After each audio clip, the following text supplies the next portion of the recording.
दुष्टों का संहार करने वाली माँ महागौरी, करुणा बरसाने वाली, सच्चे मन से जो भी शरण में आए, अन्न धन संतान सुख समृद्धि जीवन में पाए।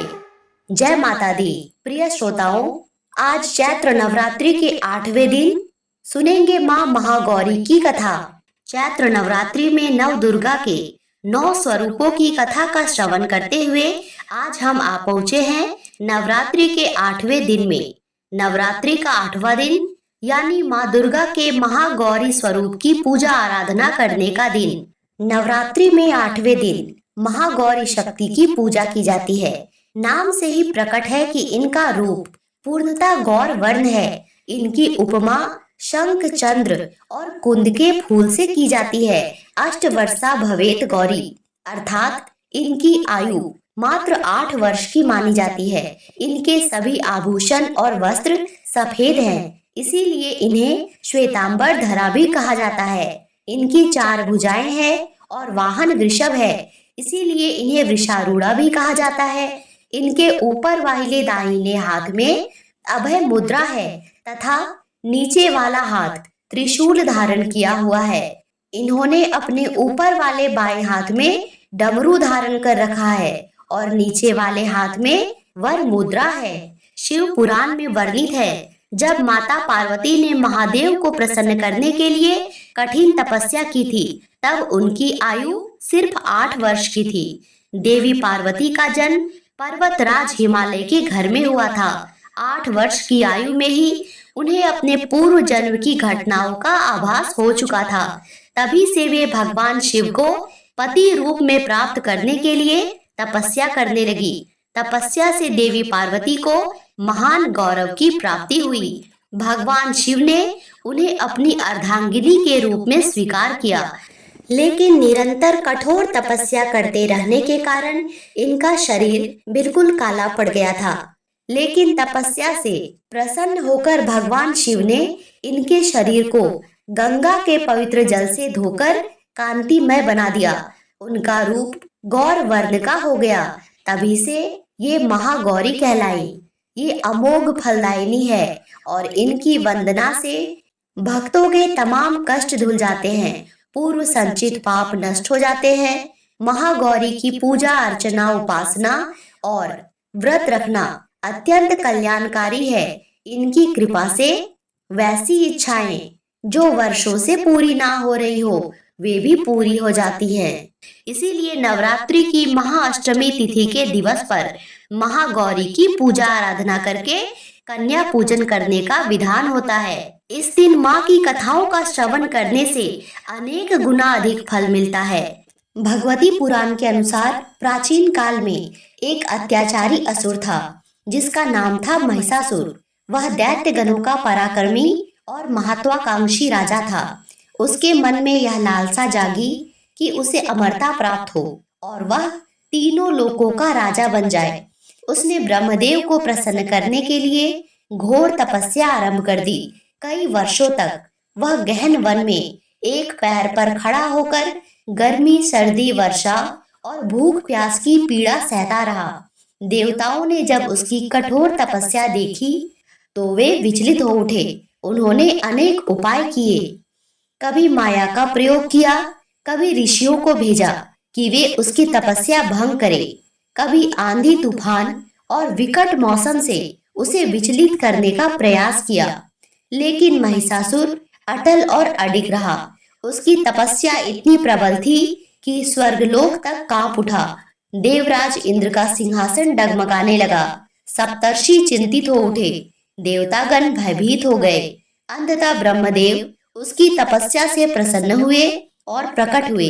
उन्होंने उससे वर मांगने को कहा, तो महिषासुर ने कहा, हे ब्रह्मदेव, यदि आप मुझ पर प्रसन्न हैं तो मुझे ऐसा वरदान दे कि मेरी मृत्यु ना तो किसी पुरुष के हाथों हो, ना ही किसी देवता के द्वारा। ब्रह्मा जी ने कहा, तथास्तु, और यहीं से प्रारंभ हुआ अधर्म का अभिमान और आतंक। महिषासुर को वरदान प्राप्त होने के बाद उसका अहंकार बढ़ने लगा। अब उसे कोई भय नहीं था, ना देवताओं से, ना ऋषियों से, ना ही स्वर्ग की मर्यादाओं से। उसने अपनी असुर सेना के साथ तीनों लोकों पर चढ़ाई कर दी। स्वर्ग लोक पर उसने सबसे पहले आक्रमण किया। देवताओं और महिषासुर के बीच भीषण युद्ध हुए, परंतु वरदान के प्रभाव से देवता पराजित हो गए।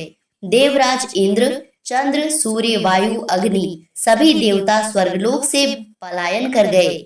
यज्ञ बंद हो गए, वेदों का उच्चारण बंद हो गया, धरती पर अराजकता फैलने लगी और असुर राज्य का विस्तार होने लगा। महिषासुर स्वयं स्वर्ग के सिंहासन पर बैठ गया। जब स्थिति अत्यंत विकट हो गई, तब सभी देवता ब्रह्मा, विष्णु और महादेव के पास पहुँचे। देवताओं ने करुण पुकार की, हे त्रिदेव, हमें राक्षस महिषासुर से मुक्ति दिलाइए। यह धर्म और सृष्टि की रक्षा का समय है। तीनों महाशक्तियों ने जब देखा कि महिषासुर का अंत अब किसी पुरुष या देवता के द्वारा नहीं हो सकता, तो उन्होंने अपना अपना तेज प्रकट किया। ब्रह्मा का तेज, भगवान विष्णु का तेज और भगवान शिव का तेज मिलकर एक दिव्य ज्योति में परिवर्तित हो गया। यह तेज जब एक स्थान पर एकत्र हुआ, तो उसमें से प्रकट हुई माँ दुर्गा, देवी आदिशक्ति का परम स्वरूप। उनका स्वरूप अत्यंत तेजस्वी था। उनका मुख महादेव के तेज से प्रकट हुआ, उनके केश यमराज के तेज से, भुजाएं विष्णु से, नेत्र अग्नि से और चरण ब्रह्मदेव से उत्पन्न हुए। सभी देवताओं ने उन्हें अपने अपने अस्त्र और शस्त्र भी प्रदान किए। भगवान शिव ने त्रिशूल दिया, भगवान विष्णु ने सुदर्शन चक्र दिया, वरुण देव ने शंख दिया, इंद्र ने अपना वज्र दिया, यमराज ने गदा दी, अग्निदेव ने शक्ति प्रदान की। इस प्रकार भगवती देवी ने सिंह पर आरूढ़ होकर युद्ध की घोषणा कर दी। देवी दुर्गा सिंह पर सवार होकर महिषासुर की राजधानी पहुंची और उसे युद्ध के लिए ललकारा। देवताओं के पराजय के बाद यह पहला अवसर था जब किसी ने महिषासुर को चुनौती दी थी। महिषासुर ने पहले तो माँ दुर्गा का उपहास किया। वह बोला, तू एक नारी होकर मुझसे युद्ध करना चाहती हो?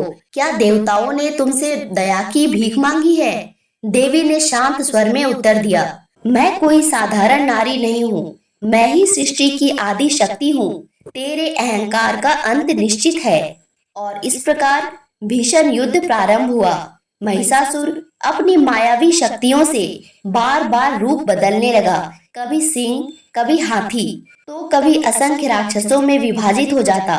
माँ दुर्गा हर रूप में उसका सामना करती रही। उनके प्रत्येक अस्त्र से महिषासुर की सेना ध्वस्त होती गई और इस प्रकार यह युद्ध 9 दिनों तक चलता रहा। हर दिन एक नया मायावी रूप, हर दिन एक नई शक्ति का प्रदर्शन।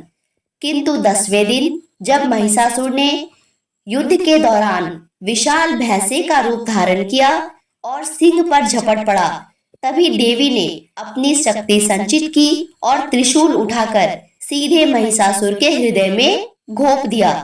महिषासुर उसी क्षण धरती पर गिर पड़ा और उसका अंत हो गया। इस प्रकार नारी शक्ति ने अधर्म पर धर्म की विजय पाई और माँ दुर्गा कहलाई महिषासुर मर्दिनी।